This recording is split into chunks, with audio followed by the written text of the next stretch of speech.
Magandang hapon po sa ating lahat mga kabayan. Nandito po tayo muli kay Tipoy. Kumustahin natin dahil bago tayo umuwi nung nakaraang punta natin dito mga kabayan, nag-iwan tayo ng mga pananim. So titinan natin po mga kabayan kung naitanim na yung mga seeds na binigay natin sa kanila ng mga gulay.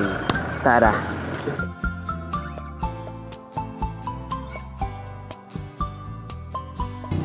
Tao po! Nandyan si mamang mo, be? Ay! Hello, nandiyan si Tipoy. Ay, hello, Tipoy. Kumusta pala ating Maricel and Tipoy? Kumusta yung ating pananim? Hindi ko na itatanim. Kasi nagtatrabaho po eh. Pagkasaling ko na lang doon, sabi ko asawa ko. Hindi mo ginawa, Tipoy? Pumasok din po ang nakaraan. Ha? Pumasok din po. Pumasok sa ano po, gulayan. Nagtrabaho, ibig yung sabihin. Apa. Tumulong din. Ay, wala na pa kasing pasok, ano? Okay. So, habang walang pasok, nagtrabaho ka muna. O, kumusta naman sa Pasko nyo at bagong taon? Dito ako magpapasko, Ate Maricel, ha? Anong handa nyo, Ate Maricel? Ay, wala pa. Ha? Wala pa. Wala pa? Kaya, Paskong tuyo siguro. Paskong tuyo. So, sa Pasko, bibili ka ng tuyo. Tuyo lang. 1 kilo. Prituhin. Matagal. Ha? Para matagal maubos. Kumusta yung kita mo sa ano?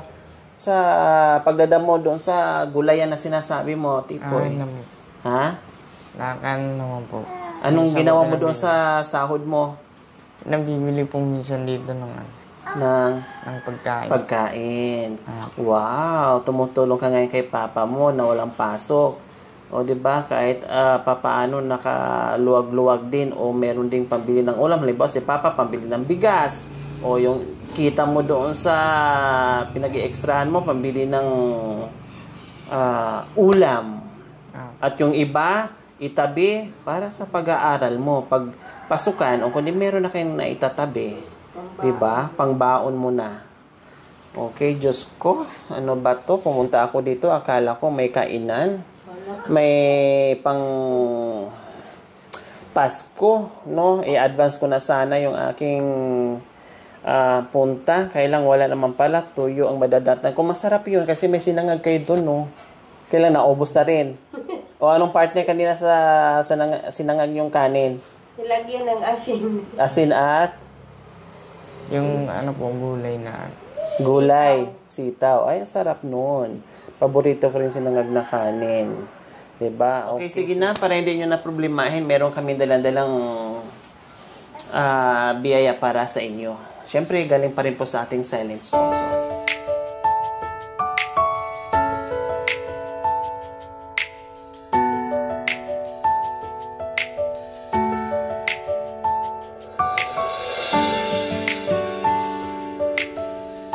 Ito yung dala-dala namin, Ate Maricel and Tipoy, para hindi nyo na problemahin, hindi magiging tuyo yung Pasko nyo at bagong taon.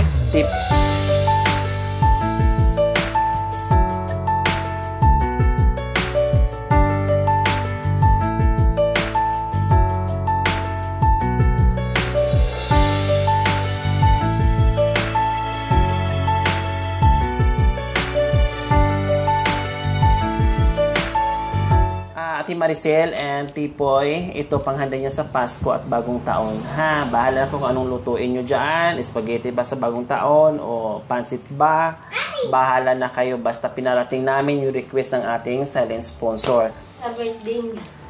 Birthday pala ni Tipoy. O, sige, lutuin mo na. Total birthday mo na pala ngayon. Magluto ka na para kumain. Mag-aantay kami.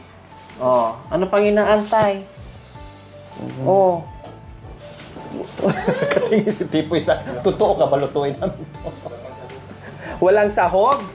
O bibili ako ng pangsahog. Ano bang kailangan? Ano bang sahog, Ate Maricel, sa pang-spaghetti? Kahit ano na lang, Argentina na. Argentina? Pwede pala yon? Pagka walang budget. Argentina lang. Sa pansit, anong sahog? Sardinas? Sardinas, pwede. Argentina sa ano? Pwede pala yun, no? Argentina dito sa spaghetti. Tapos dito sa pansit, sardinas. Ayos yun na. Okay, sige. Dito na kami, Tipoy. No? Kasi walang kainan eh. Kaya uwi na lang kami. Lutuin na lang natin ngayon. Sige, lutuin nyo muna yan. Tapos babalik kami mamaya. Anong oras nyo ba matapos lutuin yan? Mga anong oras na ba? Alas 2, mga alas 5 kaya. Or alas 3, kaya nang lutuin? Wala pang pangsahog. Walang pangsahog? Argentina. Sige, bibili tayo ng Argentina dyan. Ano tipo eh? Kaya mong lutuin alas 3? Ha? Pang alin? Sa bagong taon na lang. Sa bagong taon na lang. So, okay, sige. Bye, Tipoy. Magpasalamat muna tayo sa silent sponsor. Maraming salamat po kay tita. Sa binigay niyo po sa amin. Maraming salamat. Ingat po kayo lagi. Ti Maricel. Salamat din sa sponsor walang sawa na sumusuporta sa amin. Salamat po. Sana po. Parati lang po maging malakas siya. Salamat din po sa inyo. Walang anuman. Ate Maricel and Tipoy. Okay, dito na kami, Tipoy, ha?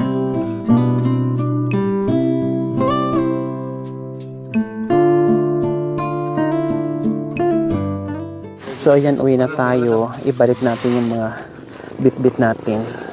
So, akala talaga ni Tipoy at saka ni Ate Maricel, yun lang ang ibibigay natin. Hindi nila alam na meron pala tayong surprise sa kanila. Kasi birthday ni Tipoy ngayon, mga kabayan. Happy birthday to you. Nani? Happy birthday to you. Happy birthday, happy birthday, happy birthday to you. Ang hirap pala kumanta, mga kabayan, na solo mo lang. O, Tipoy, anong wish mo sa birthday mo ngayon? Wish ko po sana po maging ligtas po. Maging malakas lang po yung kami po tsaka si Tita Mel ingatan. Ay, Blow the candles. Ayan. maraming salamat. Ayan. O, yan, Tipoy. May handa na sa birthday mo. Instant handa sa birthday ni Tipoy. Sobrang saya po kasi po. Ngayon lang po ako nagkaroon ng ganyang handa po na marami. First time mo maganito ng handa? Ano bang tuwing birthday mo, anong nangyayari? O anong... Minsan po, pansit lang po. Pansit lang. So, ngayon, hindi lang pansit, may spaghetti pa, no? At meron pang cake.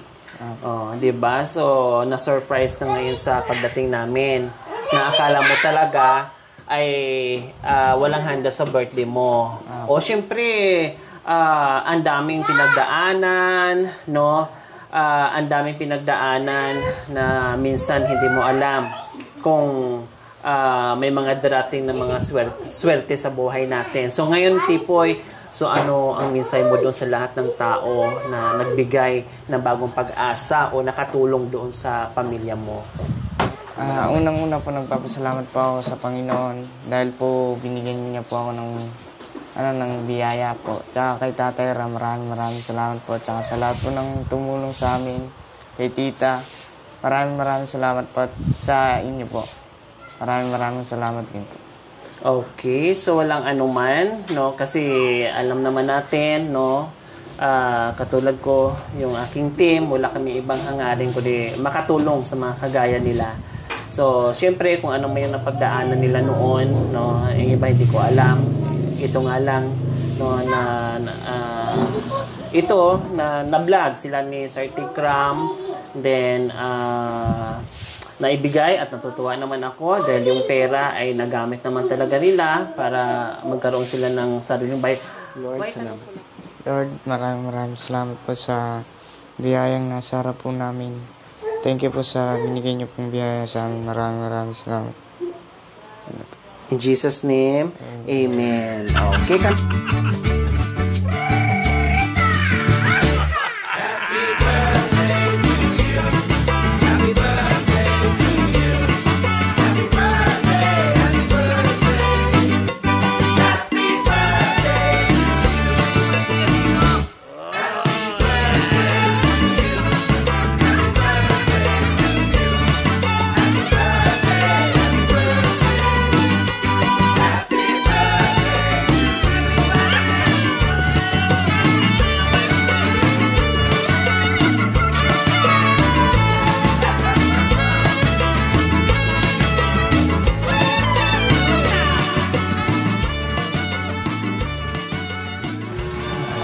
Kain po tayo mga kabayan.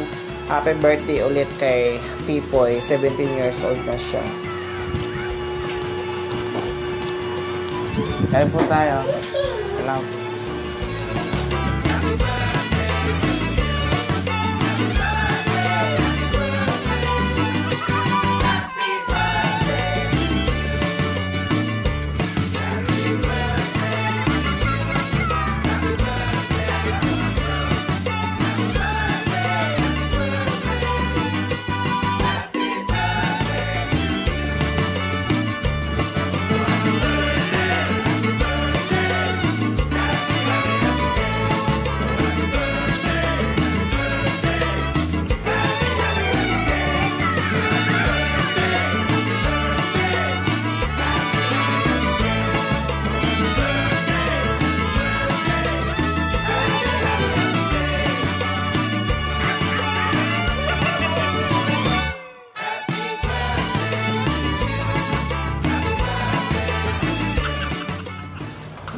Okay, so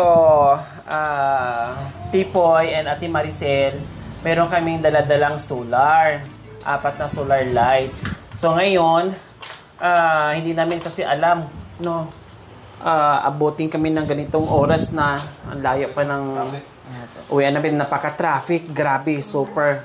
Ang daming malalaking sasakyan and then wala pa yung mister mo, hindi namin kayang antayin, no? Alas 5, gagabi. 4 na solar lights, kaya nyo naman mag-install, di ba? Madali lang naman to eh. Ikabit mo lang, no? Kakabit mo lang 4 to. Isa dito sa kwarto nyo, din isa sa sala, then doon sa kusina nyo, isa, tapos bahala na kayo or sa labas para yung harapan nyo is maliwanag. So, 4 to. Ayan. Ha, 4 yan. So, ngayon, bahala na si Papa mo magkabit. Alalayan mo na lang, Tipoy, ha? Kasi ang taas nito ng bahay mo, ang taas, at hindi nakakayanin ng oras. So, tulungan mo na lang si Papa mo magkabit, Tipoy, ha? May kuryente kayo, tama, di ba? Ano yung kuryente nyo? Yung sarili nyong, ano? Bigay din ng sponsor. Wow! So, Pinakapakabit lang namin. ang purpose nito, mga kabay, meron silang kuryente. So, ang purpose nito, mga kabayan, makatipid ng konti. Kasi, yung pagkain nila, no, imbes na pambayad mo doon sa kuryente, pagkain na lang. So, yun yung purpose ng ating silent sponsor na mabigyan ng solar lights para mabawasan yung bills nila sa kuryente.